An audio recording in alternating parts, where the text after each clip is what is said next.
A razão de eu ter escrito esse livro é porque eu queria contar o que as alemãs fizeram durante a Segunda Guerra e o Holocausto, porque a gente sabe muito do que os homens fizeram, né? Da violência que os homens cometeram, assassinaram, mataram, torturaram os judeus durante a Segunda Guerra, durante o Holocausto, mas a gente ouviu muito pouco das mulheres. E nesta época de politicamente correto, onde as mulheres têm os mesmos direitos que os homens, elas querem o espaço delas, elas querem a participação, querem o espaço, elas querem o empoderamento. Eu acho que nada mais justo do que mostrar que elas foram bastante ativas durante o Holocausto, elas não deixaram nada diferente do que os homens fizeram. Elas também trabalharam em campos de concentração, de campos de trabalhos forçados de extermínio, mataram pessoalmente muitos judeus, mataram pessoalmente crianças e mulheres, torturaram, violentaram, e mesmo as que não trabalharam ativamente no Holocausto, de uma maneira assim de estar fisicamente nos campos de concentração, muitas mulheres foram coniventes, ajudaram os seus maridos, elas passavam o uniforme deles antes deles irem trabalhar, quando eles chegavam em casa à noite, depois de um dia estafante de trabalho, que era ficar matando crianças e mulheres, elas serviam um jantar quentinho, né? Faziam uma massagem nas costas, porque eles estavam cansados de tanto puxar o gatilho, tanto jogar gás nas crianças para matá-las. Então, as mulheres foram muito ativas, muito participativas mesmo durante o Holocausto. E tem também as que fingiram que não sabiam de nada, aquelas que não trabalharam nos campos, que não foram as esposas dos perpetradores, as alemãs comuns, que sabiam o que estava acontecendo. É claro que depois da guerra todas elas falaram que não sabiam de nada, nunca imaginaram que o professor do filho que desapareceu, nunca mais voltou, ela não se preocupa, não sabia o que tinha acontecido com ele, com o médico que fez o parto dela, que cuidou dos filhos, aquele médico judeu da família. Ela também não sabia onde é que ele tinha ido parar, que desapareceu do dia para a noite. Essa, se calhar, é uma grande questão que eu, ao ler, formulei para mim mesmo. Mencionou o médico. Nas entrevistas que fez aos sobreviventes no Brasil, há alguma base concreta, alguma biografia, alguma personalidade que tenha inspirado o Dr. Landau? Não, porque é o seguinte, os sobreviventes, os que tinham entre 14 e 40 anos viravam escravos. Abaixo dos 14 anos eram mortos assim que chegavam nos campos. Os que já tinham mais idade, acima dos 30 anos, 25, 30, não aguentavam aquele trabalho pesado, o frio, e acabavam morrendo. Os que sobreviveram, via de regra, tinham entre 16 e 20 anos, que a força maior da juventude para aguentar aquilo tudo. Quando acabou a guerra, eles já tinham 21, 22 anos, foram embora da Europa, ninguém queria ficar nesse continente ensanguentado que era a Europa da Segunda Guerra, foram para outros países para começar a vida, tudo de novo. E poucos tiveram a chance de estudar, de entrar numa faculdade, porque você chega no outro país com 20 anos, 22 anos, sem falar a língua, até aprender a língua, tem que fazer a escola, estudar e tudo, não dava tempo de fazer universidade. Então, poucos se formaram, né? Tem uma outra que... Tem uma escritora americana que se formou em psiquiatria, tem um outro que fez engenharia. Eu mesmo entrevistei um sobrevivente que fez engenharia, mas difícil alguém se formar em medicina àquela altura da vida. Claro. Então, não foi inspirado num personagem real, porque é muito difícil realmente isso acontecer.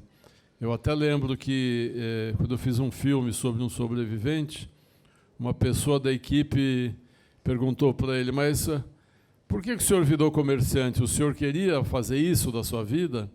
Ele falou, não, eu queria ser jogador de futebol, meu sonho era ser jogador de futebol. Mas eu fui para um campo de concentração, de trabalhos forçados, quando a guerra acabou, eu tinha que trabalhar e ganhar vida, não pude mais jogar futebol na minha vida. Anos depois, ele virou tenista. Então, o nazismo também, mesmo para os que sobreviveram, cortou todos os sonhos deles. Claro. Cortou todo o futuro deles. Eles não tinham mais futuro, não tinham mais nada. Eles tinham que... Todos os planos que eles tinham adiante foram cortados pelo nazismo. Tiveram que começar a vida sobrevivendo de qualquer maneira, trabalhando como era possível. Eu não sei se posso fazer uma pergunta difícil. Pode. Só das fáceis. Todas as suas perguntas, pelo jeito, serão difíceis. Bem. Eu bem me esforço. Mas é esta. No livro há uma junção surpreendente de temas. Um é a violência daqueles anos. E como essa violência produziu vítimas, o assunto tem uma dignidade especial. Não podemos falar de ânimo leve de milhões de vítimas. Mas há um outro registro, que é o registro da vida cotidiana, das compras, da aparência e até da palavrinha S. Eu não sei se posso dizer a palavra com 2 sílabas. Com a sua autorização, doutora, a palavra sexo. Sexo. Pergunto eu ao escritor, esta junção de temas poderá dignificar a memória dessas vítimas? Ou talvez não. O que acha? Bom, o sexo faz parte da vida de todo mundo, não tem como viver sem sexo.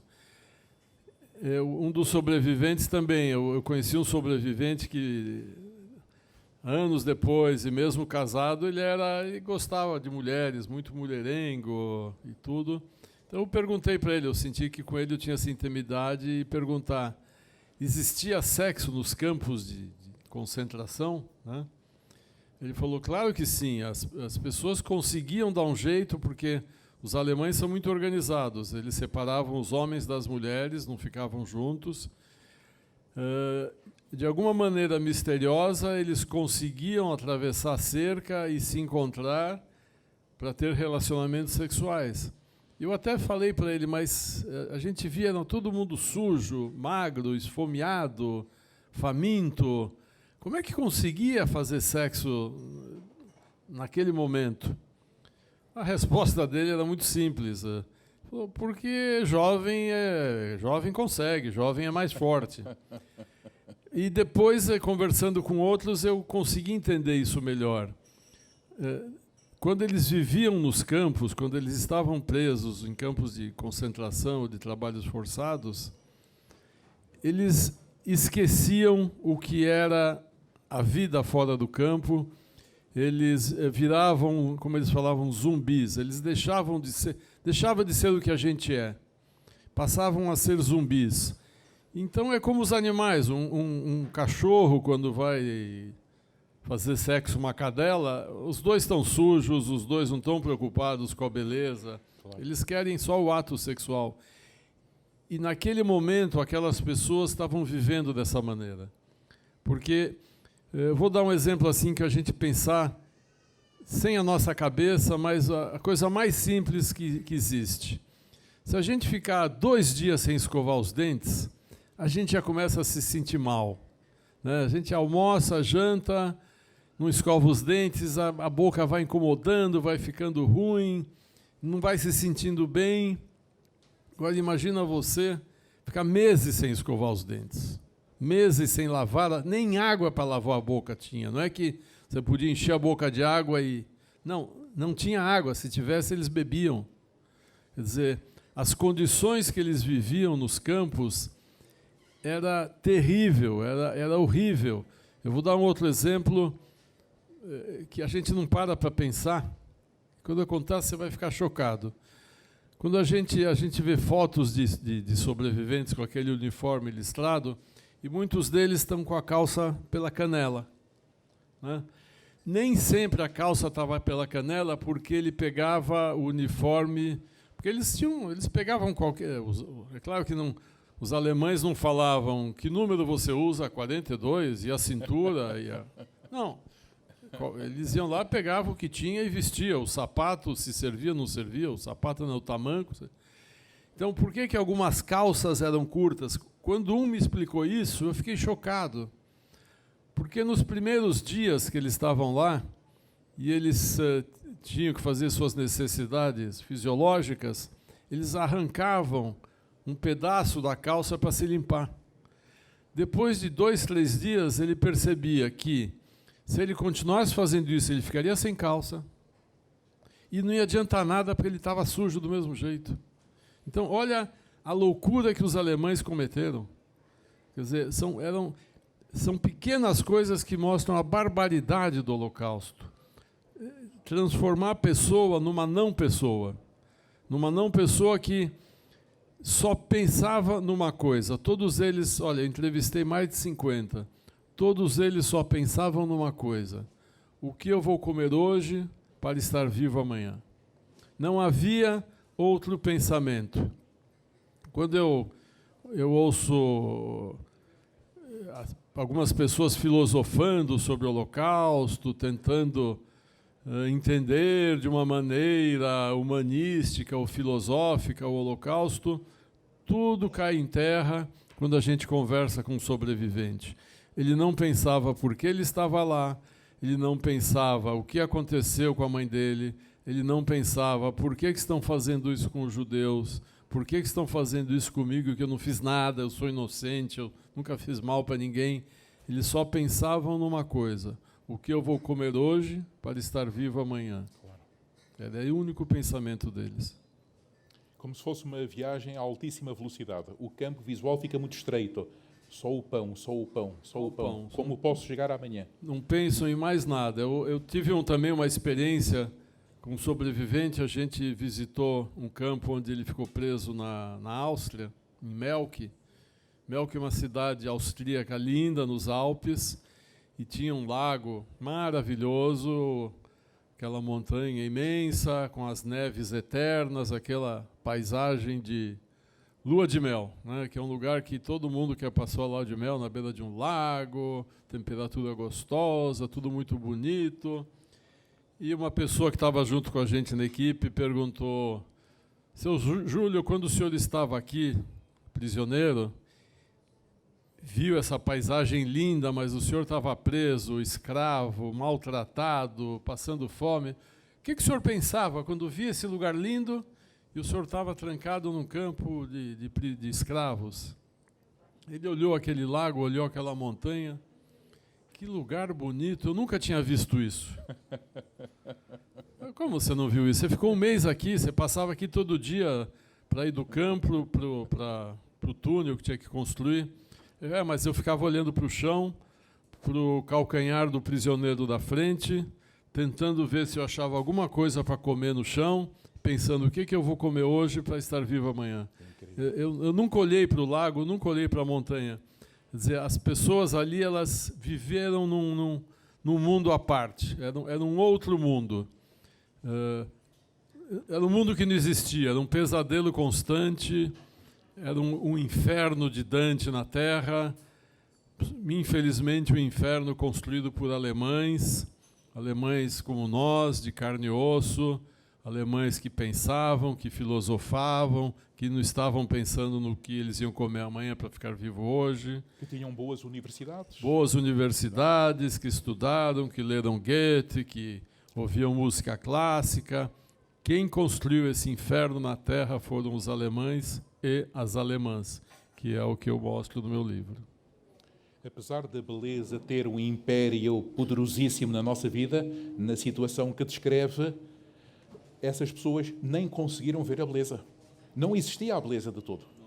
Esse assunto não estava na vida delas.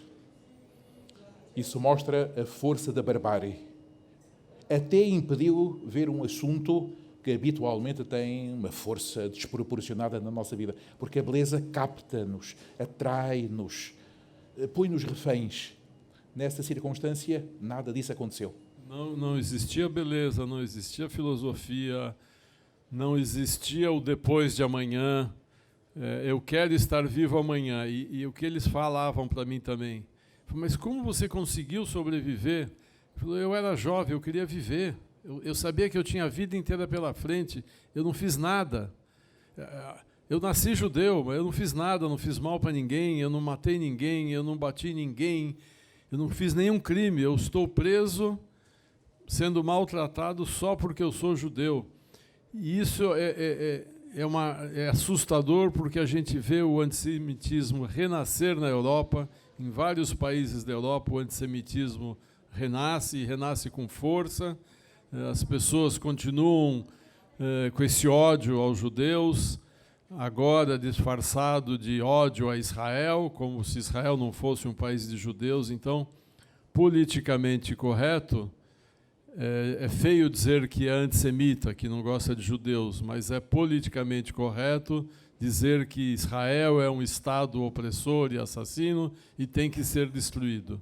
Bom, se a gente falar que Israel tem que ser destruído 8 milhões de pessoas que moram naquele Estado.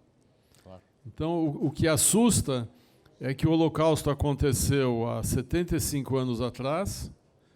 É nada, ainda tem gente viva, gente que viu aquilo, que participou daquilo, e muitos países voltam com esse discurso, com esse xenofobismo.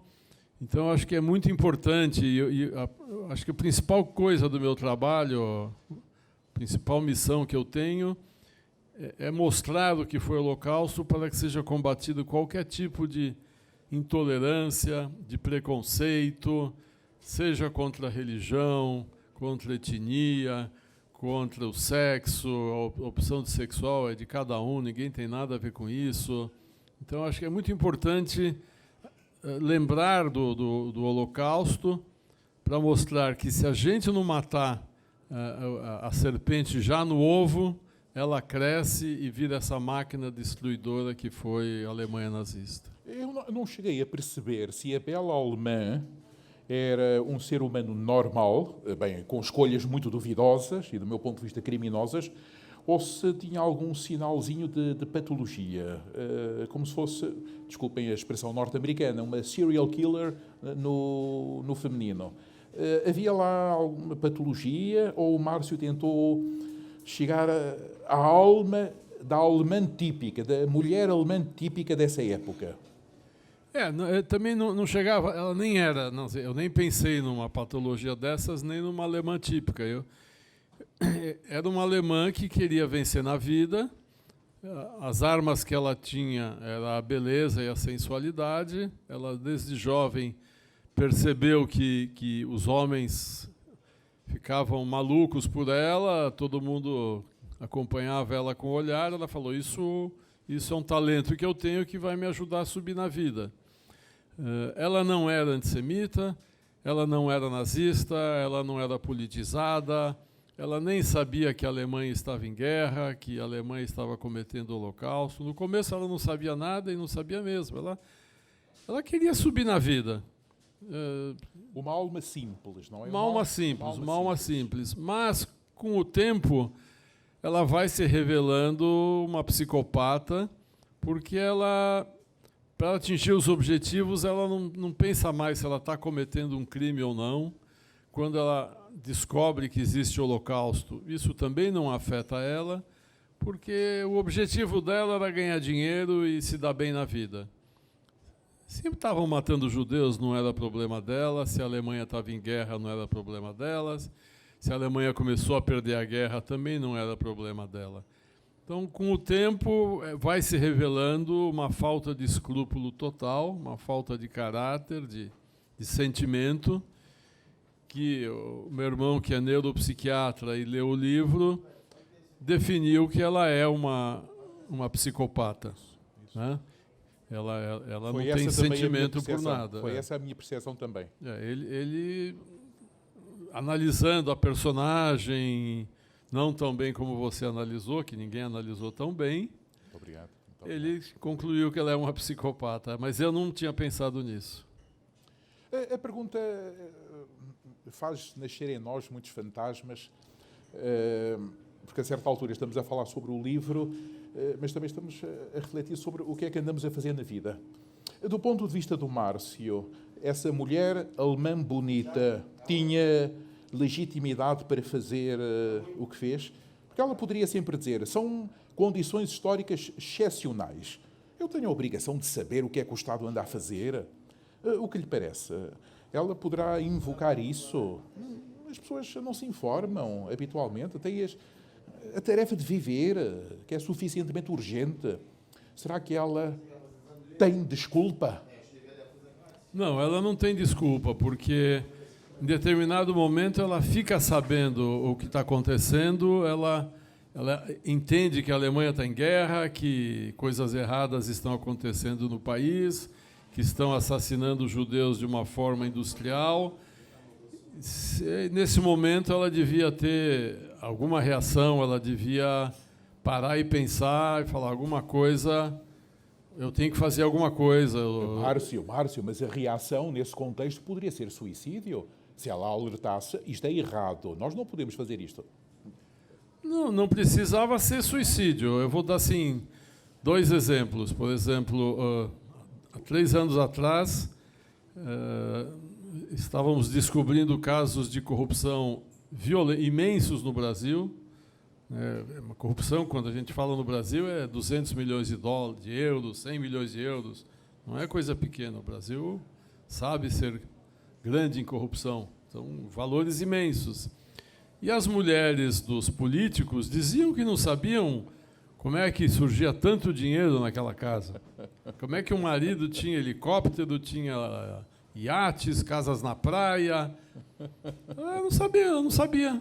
Né? Quando ela foi também ser investigada, mas seu marido, de repente, comprou um barco de 10 milhões de dólares, ele ganha 5 mil euros por mês? Não parei para pensar. Quer dizer, isso é uma coisa. A outra coisa é... Essa semana eu fui com a minha filha, que está aqui comigo, assistir a exposição do Ai Weiwei, o artista chinês que contesta o governo comunista da China, a ditadura da China. Ele contesta aquela ditadura, ele arrisca a vida, ele já foi preso, ele não fica quieto, ele denuncia os crimes chineses. Ele podia fazer como a Leni Riefenstahl, que era cineasta alemã, que vendeu a alma para o nazismo, ela apoiou Hitler, ela colocou todo o seu talento à disposição da Alemanha nazista. Acabou por ser conivente, não é? Foi conivente, foi atuante, ela foi mais conivente, né? Ela ajudou, ela criou a propaganda nazista. Ela podia ter feito como Ai Weiwei, ela podia ter fugido, ido para Hollywood e falar mal da Alemanha nazista. Claro. Então é uma opção da pessoa. Uns falam, eu concordo com o que está acontecendo e vou ajudar. Outros falam, eu não concordo, eu não vou ajudar. Alguns até vão contra, claro, mas não ajudam. Então seria sem desculpa. Não há justificação. Não tem desculpa nem justificativa, porque existiram muitos casos na Alemanha nazista de pessoas que não queriam trabalhar num campo de extermínio, não queriam fazer o que pediam. Falaram, olha, eu não quero, para mim eu não quero, eu prefiro fazer outra coisa. E aí a pessoa tinha a escolha. E há uma cena poderosa que se passa num campo de concentração, ela com outro marido, e toma parte no saque, aproveita-se do saque. Ela escolhe objetos preciosos, roupas, joias, ouros. Tomou parte direta. Tomou parte direta. Não foi apenas testemunha, estava lá e tomou parte. E era muito comum a corrupção na Alemanha nazista, apesar de toda aquela adoração por Hitler, pelo nazismo, nós arianos somos melhores que todo mundo, apesar de tudo isso, era um governo extremamente corrupto, é claro, porque as pessoas eram desprovidas de sentimentos. Descrevem-se muitas situações dessas. Eu mostro muito isso, ministérios. Porque eles roubavam tudo que os judeus traziam para os campos, porque os judeus iam ser mortos em seguida. Aquele roubo deveria ir para a Alemanha para financiar a guerra e para vender produtos para os alemães usarem, mas muitos deles se apossavam de bens para dar para as esposas, para as amantes, para as namoradas. Tem até o caso de um comandante em Majdanek, que é um campo na Polônia, que ele, além de ter roubado, descobriram que ele roubava para si mesmo, de uma maneira que não tinha como esconder, ele ainda agrediu um soldado da SS. Ele foi julgado, condenado e enforcado poucos dias antes do fim da guerra.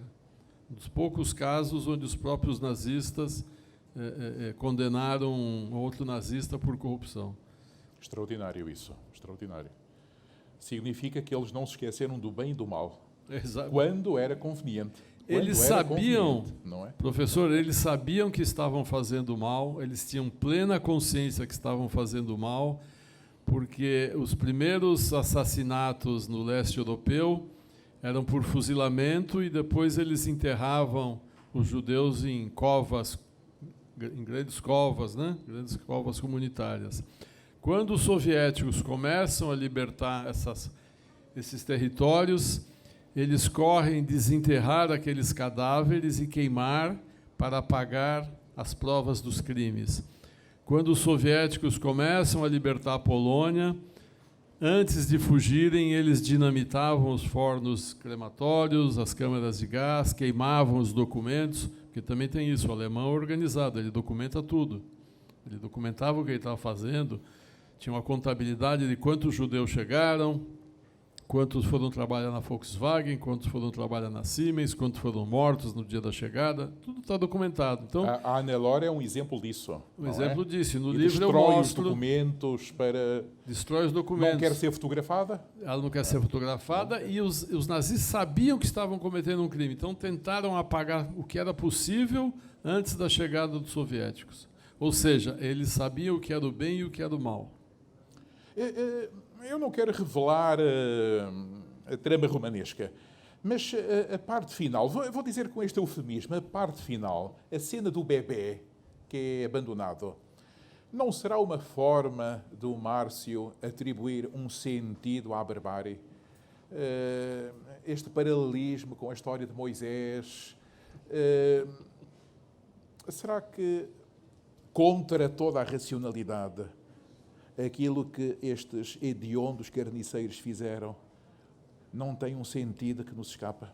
A Ana Loura não estava a ser levada por um destino maior do que a vida pequena dela. O bebê, o abandono do bebê, e eu não digo mais. Eu deixo isso para os analistas, para os críticos do livro, porque para mim, como criador, como autor, foi uma maneira de encerrar o livro. Quando eu escrevo, em geral, eu não enxergo algo mais. Por isso que eu adorei o que você leu no começo, porque você me falou coisas que nem eu tinha enxergado. Eu realmente gostei muito. Porque uma coisa que você falou muito certa, eu escrevo como se fosse um filme. Eu não sou um literato de ficar descrevendo filigramas e detalhes. A louça que ela usava tinha um detalhe. Eu acho lindo quando alguns autores sabem escrever assim. Eu não sei escrever assim. Eu escrevo roteiros de cinema. Isso. Então, eu estava à procura da palavra que os irmãos no Brasil utilizam. Nós dizemos guião. Guion, é roteiro. No Brasil é roteiro. Aqui é guion. É um guião. Eu escrevo assim. É o script. Então eu preciso construir a história. Para construir a história, eu preciso encontrar caminhos. E eu, de fato, não penso se esse caminho alguém vai achar que tem a ver com isso. Eu não sei se algum escritor faz isso. Eu não faço. Eu quero achar a história. Eu quero construir uma história. Então eu procuro as ferramentas para isso. Quando alguém no futuro escrever a sua biografia, irá apurar essa questão. Pode ser que sim. Pode ser que sim. Muito bem. Pergunta muito indiscreta. Márcio, qual será o terceiro romance, o próximo? Ainda é este filão daquilo que se passou na Alemanha ou outra coisa? Para eu falar do terceiro livro, eu preciso falar do primeiro, que é O Homem que Venceu Hitler, que a gente espera lançar aqui em Portugal também. Na mesma chancela? Muito bem. Se der certo, na mesma chancela. é que é a história de um garoto judeu que é salvo por uma polonesa que esconde ele em casa. Então, nesse livro eu conto a história do Holocausto através do Justo entre as Nações, que é um título que Israel dá para não-judeus que salvam judeus. Então, nesse livro eu conto... Como o cônsul português, Aristides Sousa Mendes. O Aristides Sousa Mendes é um justo entre as nações, exatamente. Então eu conto a história do Holocausto através desse personagem. Na Alpinista eu conto a história do Holocausto através da participação das mulheres. Então, nesses 2 primeiros livros, eu não conto a história de um judeu, eu não fico descrevendo a vida de um judeu num campo de concentração ou trabalhos forçados. Eu procuro contar o que está em volta. E, por causa disso, o 3º livro segue na mesma linha. O 3º livro, que eu já acabei de escrever, já está na mão da minha editora para as últimas retoques.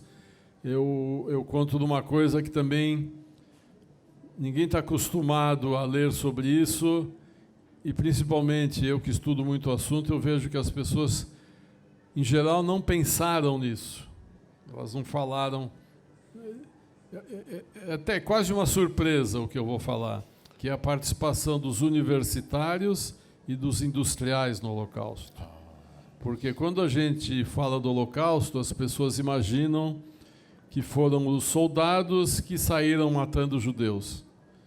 Encontravam um judeu na rua, davam um tiro. Ia na casa do judeu, davam um tiro. Ou levava para a câmara de gás e matava. Não, no Holocausto, e isso que é o mais assustador do Holocausto, por isso que ele não tem paralelo com nenhum outro genocídio, nenhum outro, é que ele foi realizado pela elite alemã. Quem constrói um campo de concentração é um arquiteto, é um engenheiro, porque aquilo é uma cidade onde tinham 50, 100, 200 mil pessoas, precisava ter cerca de arame eletrificado. E como eu costumo falar, se um soldado for fazer uma cerca dessas, ele vai tomar um choque, capaz dele morrer. É preciso ter um engenheiro que sabe como fazer isso, como eletrificar a cerca, como puxar a luz elétrica. É preciso um engenheiro que faça o encanamento, que faça a água, o esgoto, construa toda aquela estrutura. O gás que matava os judeus foi desenvolvido por um engenheiro químico. Não é? Um soldado não faz um gás. Claro. É um engenheiro químico que faz isso.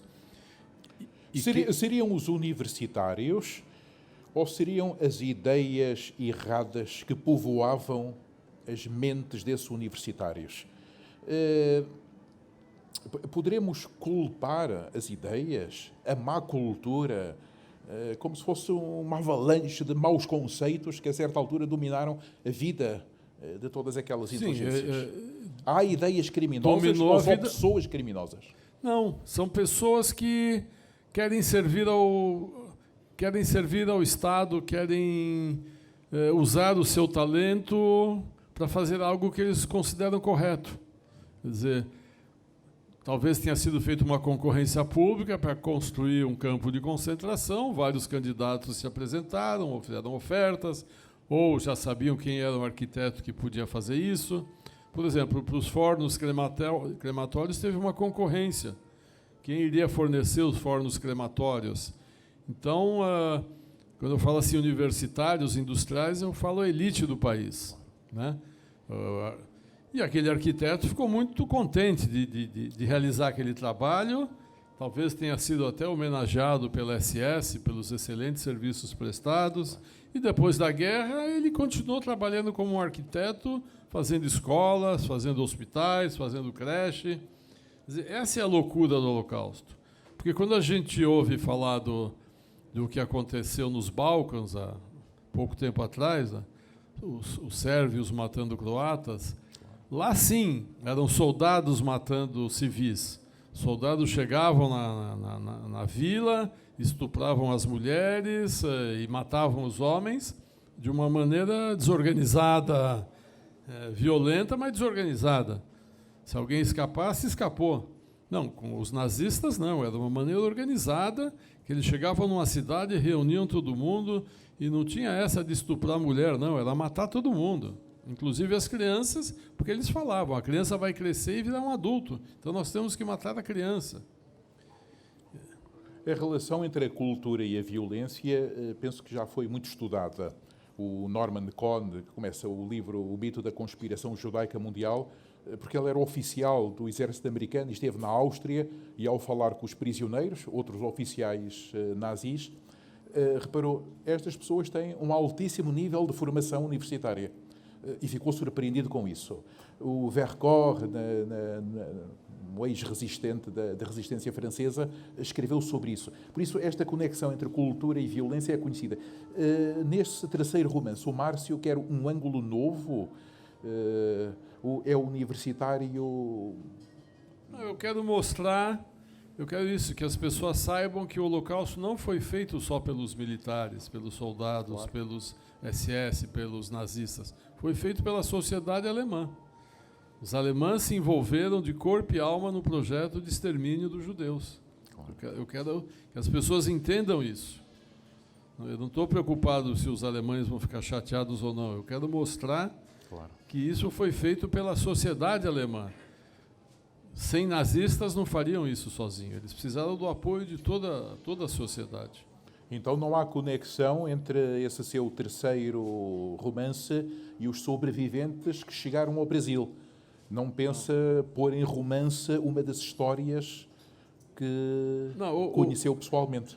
Os sobreviventes, eu tenho 2 livros escritos e já estou terminando o terceiro com relatos de sobreviventes. Em média, tem 10 sobreviventes por livro, onde eu resumo a história deles, mostrando os lados mais dramáticos, o que aconteceu, como eles foram tratados durante a Segunda Guerra.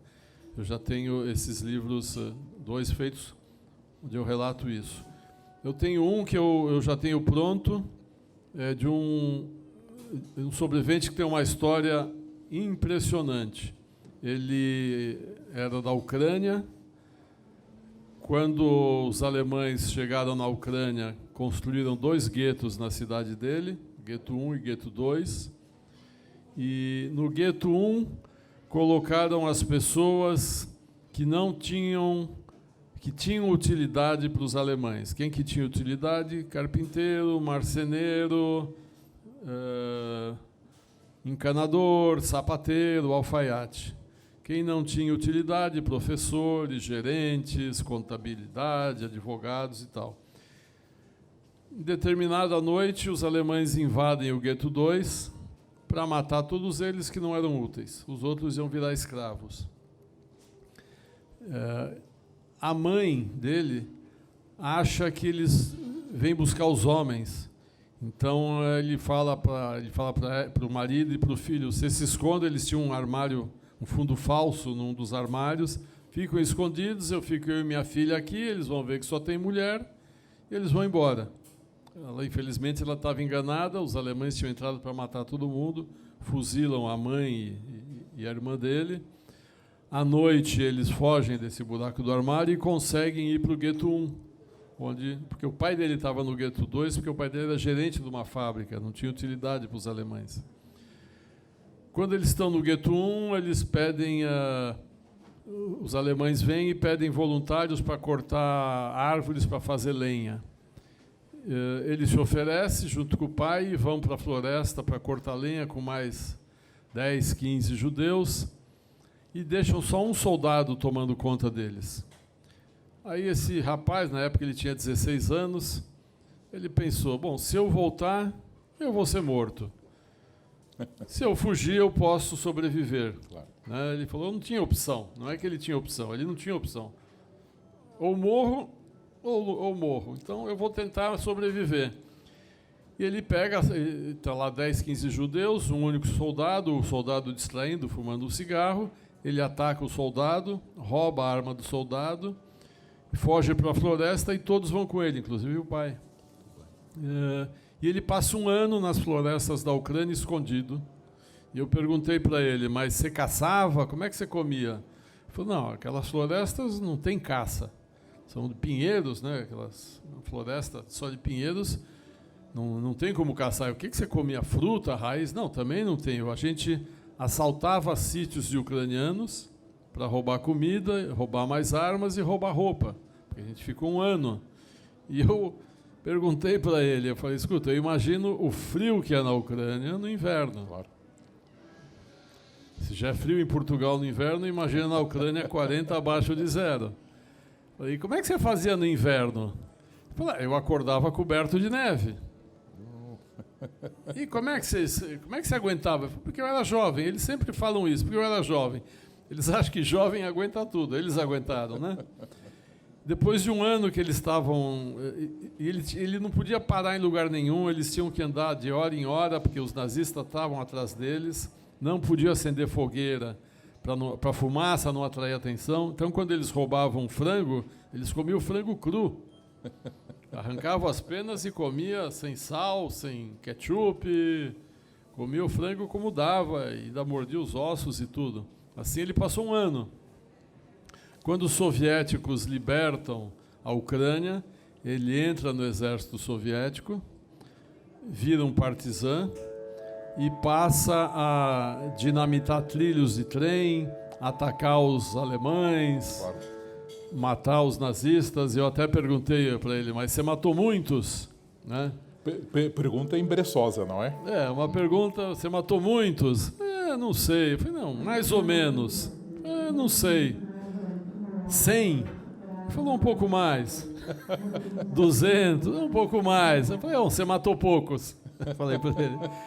E aí acaba a guerra, ele acaba vindo com o pai, vai primeiro para a Itália, depois para Israel, volta para a Itália e foi morar no Brasil. Eu escrevi a história dele, mas ele falou que eu só posso publicar depois que ele morrer.